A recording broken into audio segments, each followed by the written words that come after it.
दोस्तों, आपको तो पता ही होगा हमारे जीवन में कितनी सारी समस्याएं हैं, पर हम इन समस्याओं का समाधान कैसे ढूंढें?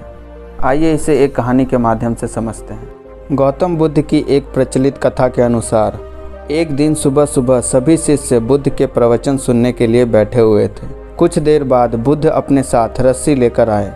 तथागत के हाथ में रस्सी देखकर सभी शिष्य को हैरानी हुई। बुद्ध अपने आसन पर बैठे और उन्होंने रस्सी में एक के बाद एक 3 गांठ बांध दी। इसके बाद उन्होंने शिष्यों से पूछा कि क्या ये वही रस्सी है जो गांठ बांधने से पहले थी?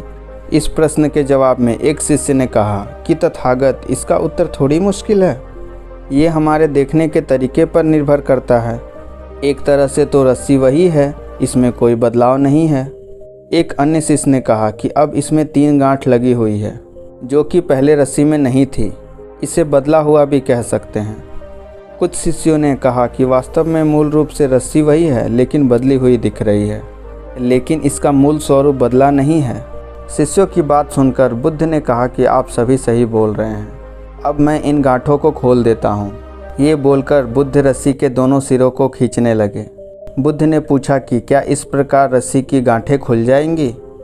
सभी शिष्यों ने कहा कि नहीं, ऐसा करने से तो गांठ और ज़्यादा कस जाएगी, इन्हें खोलना और मुश्किल हो जाएगा। बुद्ध ने कहा कि ठीक है, अब एक आखिरी प्रश्न, इन गांठों को खोलने के लिए हमें क्या करना होगा? शिष्यों ने कहा कि हमें इन गांठों को ध्यान से देखना होगा, जिससे कि हम जान सके कि इन्हें कैसे लगाया गया है। इसके बाद हम गांठें आसानी से खोल सकते हैं। बुद्ध इस जवाब से संतुष्ट हो गए और उन्होंने कहा कि ये सही बात है। हम परेशानियों में फंसे रहते हैं और बिना कारण जाने ही उसका हल खोजने लगते हैं, जबकि हमें पहले समस्याओं के मूल को समझना चाहिए।